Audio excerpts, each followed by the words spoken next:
If you achieved everything you wanted, every promotion, every accolade, every dollar, but you had absolutely nobody to share it with, would it still feel meaningful? Honestly, probably not. Right. Just really think about that for a second. Picture yourself standing at the absolute summit of your field. You've won the game. But you look around and you realize you are entirely alone. Yeah, it's a pretty lonely summit. It really is. And in this deep dive, we're looking at a specific set of analytical writings on the school arc of the story Mushoku Tensei. And we're going to use them as this psychological lens to answer a question that honestly haunts a lot of high achievers. Which is why visible, tangible achievements often leave us feeling completely empty, right? Exactly. Why do meaningful relationships actually contribute so much more to a fulfilling life than just grinding for success? It really is the ultimate modern dilemma. And just to be clear right up front for everyone listening, we aren't doing a fantasy plot recap today. Right, no episode summaries here. Yeah, exactly. We're looking at the universal life lessons embedded in this narrative. So lessons about human connection, the dark side of ambition, and, what actually constitutes a successful life when the applause finally stalks. Okay, so let's unpack this. Because modern society has a very, very specific scorecard for success. Oh, right. That's all about career milestones, academic dominance, wealth, status. We're taught to grind, to outcompete everyone, to climb the ladder at literally all costs. Yeah, from day one. Right. But sometimes chasing those visible metrics, it feels exactly like obsessively grinding for a high score in a video game, only to turn around and realize you're playing in a completely empty room. Which is a remarkably isolating realization. And, Yeah. the narrative highlights this exact trap beautifully through this character named Demon King Bodhigati. Okay, a demon king. Yeah, so he's a being who essentially represents ultimate ancient power in this universe. And he issues this really profound warning based on his own observations over, millennia. Wow. Okay, what does he say? Well, he talks about people who pursued strength and fame obsessively. He specifically points to his own nephew, actually, who almost destroyed himself trying to earn the title of the world's strongest hero. Jeez. Yeah. Barigatti observes that these hyper-fixated people, they usually just end up miserable. In their absolute obsession with becoming the best, they completely ignore the intangible elements of life. Like community and trust. Exactly. Shared joy, the things that actually give existence its texture. It's just wild to think that a warning from a literal demon king applies so perfectly to, a mid-level manager in a tech firm today. Right. It's the exact same psychology. But I mean, I hear that, and it still feels a bit, I don't know, utopian. In the real world, you can't pay your rent with friendship. Well, sure. Without raw competence, without a certain level of status or income, life is just objectively hard. You get left behind. Oh, definitely. And the text doesn't deny the need for competence at all. What it does is make a really vital distinction between tangible and intangible assets. Okay, break that down for me. So your tangible assets are your money, your raw skills, your job title. The stuff you can put on a resume. Exactly. And your intangible assets are your health, your lived experiences, and crucially, your relationships. Right. So the debate isn't whether you need tangible assets to survive, because obviously you do. It's about the inherent imbalance in how we're taught to live. Because society heavily indexes on the tangible. Precisely. We are actively trained to prioritize accomplishment over connection. And when you do that long enough, you start treating other people as obstacles. Or stepping stones. Yes, stepping stones rather than human beings. Which actively builds a wall between yourself and everyone else. If your entire identity is wrapped up in being the smartest or the wealthiest, success inherently breeds isolation. It really does. It traps you in this cycle of constant comparison where everyone is either a threat to your position or someone beneath you. Exactly. And we see the danger of this through the main character, Rudius. So he possesses this overwhelming magical power, but when he enters a new school environment, he makes a highly calculated decision to hide it. Wait, really? He hides it. Yeah, he plays his abilities completely down, and the reasoning he uses is fascinating. The notes point out this concept. Pride creates friction. Pride creates friction. I like that. Right. When you constantly flaunt your success or your superior abilities, you are inevitably inviting jealousy.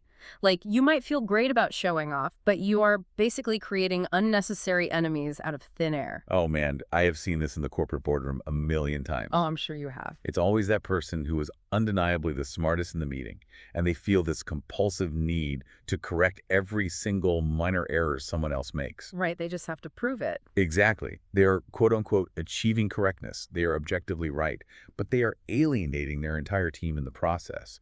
They win the argument, but they permanently lose the room. Because there is a psychological cost to dominance. Yeah.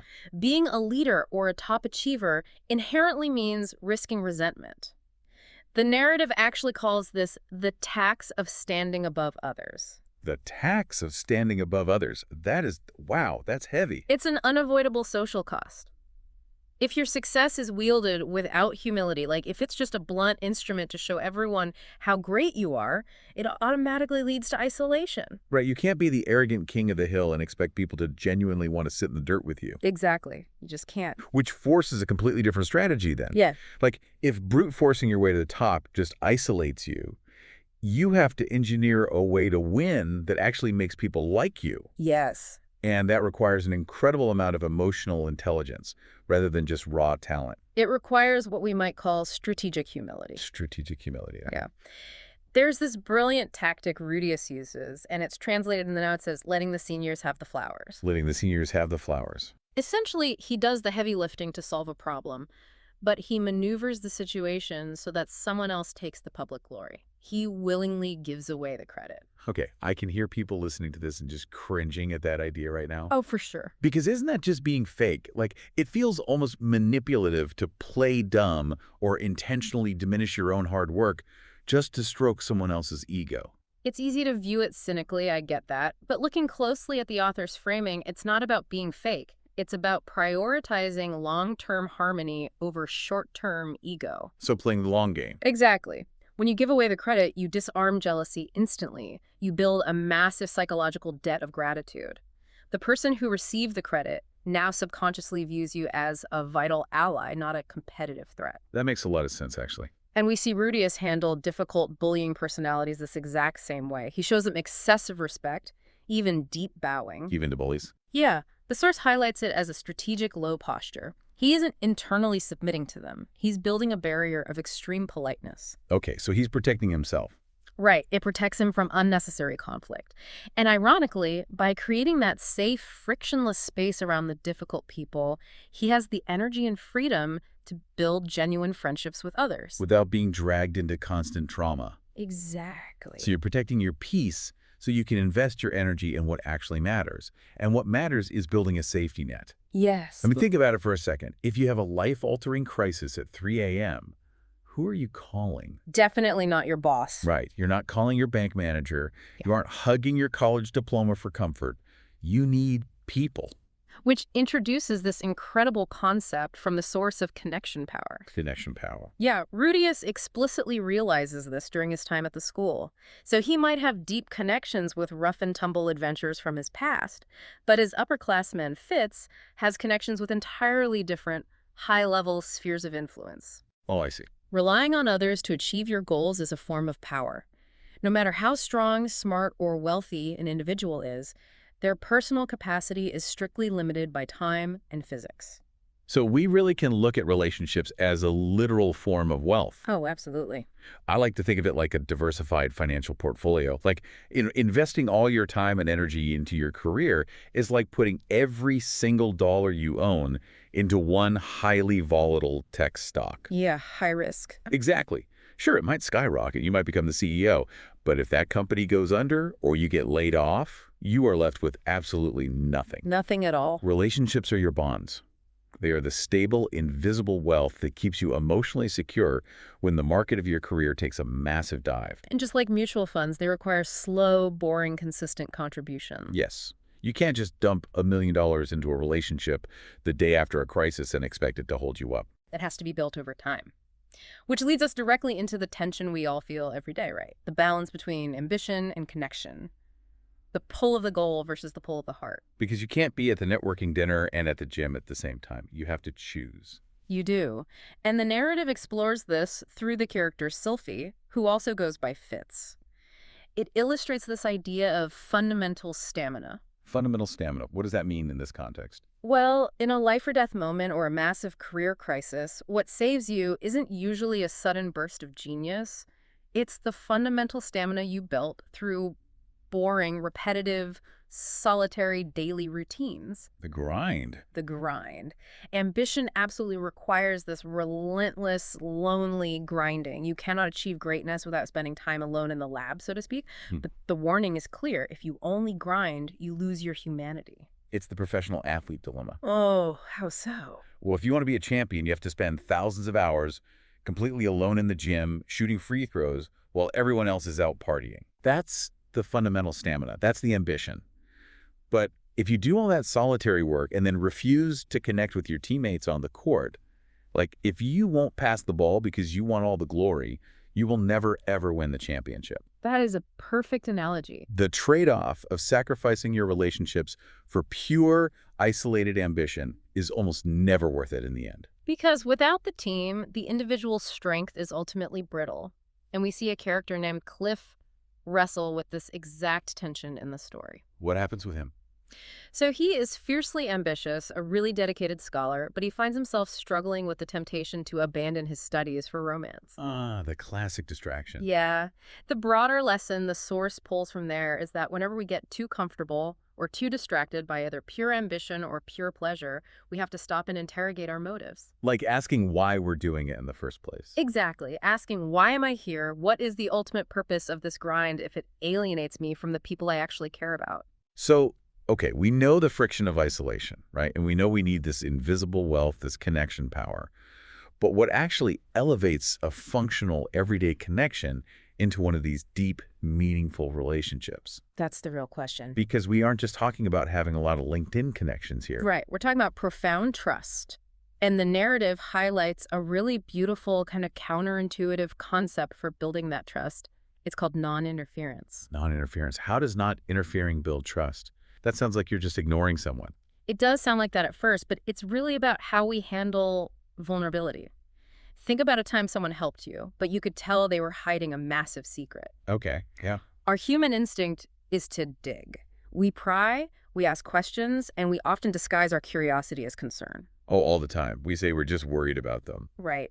But the philosophy here argues that forcefully uncovering a friend's secret is actually an act of deep disrespect. True loyalty sometimes means just standing beside them, offering support, without interrogating their vulnerabilities. It's trusting them enough to let them keep their armor on until they're ready to take it off themselves. Wow. That completely reframes how we handle each other's egos. How so? Well, we generally think of ego as a bad thing, right? Yeah. Something to be dismantled. But it's often a defense mechanism. Exactly. It's like, okay, it's like spotting a friend at the gym who is trying to bench press way too much weight. Okay, I'm with you. They are struggling under crushing pressure. When someone is failing under a heavy weight, their physical survival is actively competing with their ego. If you stand over them and lecture them on their poor form, you attack their ego. And they get defensive. Right. They get defensive, and they're honestly more likely to just drop the bar on their chest just to prove you wrong. But if you just grab the bar and help them lift it without saying a single word, you save both their life and their dignity. That is the exact mechanism at play, yes. And we see a perfect example of this in the story with the character Luke. What does Luke do? He steps in to defend Rudius when others are questioning him. Luke senses that Rudius is hiding deep physical and mental struggles. Now, he doesn't know the exact details, but he knows his friend is under crushing pressure. Like the guy on the bench press. Exactly. And Luke doesn't demand an explanation. He recognizes that true friends offer empathy, not judgment, when someone's pride is on the line. He defends his friend's dignity first, prioritizing the relationship over his own curiosity. That requires such a high level of emotional discipline. It really does. So bringing this out of the theoretical for a minute, how do we actually execute this in our daily lives? Like, if you're listening to this and someone wants to start building this kind of intangible wealth today, What are the actual psychological tactics they can use to diffuse conflict and build trust? The characters naturally utilize several really powerful methods for navigating this, and honestly, it starts with simply disarming people. Okay. Look at how Rudius handles meeting Ruijerd. Now, Ruijerd is a figure who essentially represents social exile and absolute terror in this world. Okay, so very intimidating guy. Very. And Rudius leads with a smile. Just a smile. It sounds almost too simple, I know, but a genuine smile is a universal, cost-zero language that instantly melts hostility.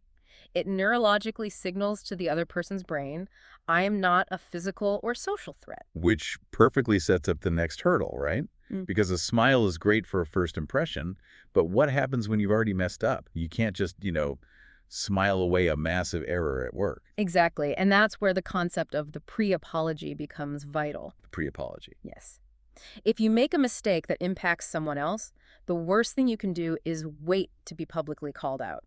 The tactic is to find the person you impacted, pull them aside, and apologize in private before the issue blows up. Oh, that's smart. Psychologically, this works because it robs the offended party of the audience they need for a righteous explosion.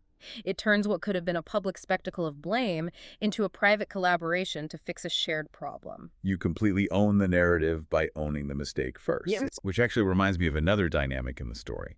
What happens when the blame isn't entirely clear, but you're involved somehow? Oh, in that case, you become the first to disclose. We see this with the character Nanahoshi. If you even suspect a problem might be tied to your actions, you self-report immediately. Don't wait for HR to call you. Right. You don't wait for the investigation to reach your desk. Being the first to disclose maintains your absolute integrity. It builds incredible trust because it removes any suspicion that you were trying to execute a cover-up. You are basically sacrificing your short-term comfort for long-term credibility. Okay, so we have disarming with a smile, neutralizing anger with a pre-apology, and building credibility by disclosing first. Right. But sometimes, isn't the best tactic doing nothing at all? It absolutely is. The final piece of this toolkit is learning to read the room and yield the stage. Yield the stage. Yeah, there's a moment where the character Elena deliberately gives her friends Cliff and Rudius physical and emotional space when they are having a significant moment. She just backs off. She backs off. Sometimes the absolute best way to support a relationship is to step back, shut up, and suppress your own need to be the center of attention. You give other people the oxygen in the room so they can shine or connect with each other. Which honestly brings us full circle. It really does. We started by looking at a society that constantly screams at us to chase tangible, visible success, right? To grab the microphone, take the credit, and climb the ladder at all costs. Yeah, get that high score. But through the lens of this narrative, we've explored a completely different path to a fulfilling life. We've seen how strategically hiding our pride, willingly giving away the credit for our victories, and fiercely protecting the hidden vulnerabilities of the people around us builds an intangible wealth. A wealth that no one can take away from you. Exactly. And that wealth is far greater and far more reliable than any amount of status, magic, or money. It's the ultimate realization that while fundamental stamina and solitary ambition might get you to the very top of the mountain, it is connection power that ensures you don't freeze to death once you're actually up there. Achievements may shape your resume, but relationships shape your life. At the end of the day, success means far more when there are people beside you to share it with. Think about your absolute biggest goal right now, the thing you are grinding for every single day. If you reach it tomorrow, who is the very first person you are going to call? Got their face in your mind. Good. Now ask yourself, what have you done for them lately? That is a question that demands an answer. Thank you for joining us on this deep dive. Remember, while the daily routine of chasing your goals might feel monotonous and incredibly lonely at times, the human connections you weave into that routine are what actually make the journey worthwhile. Otherwise, you're just climbing to a lonely summit. Take care of yourselves and take care of your people.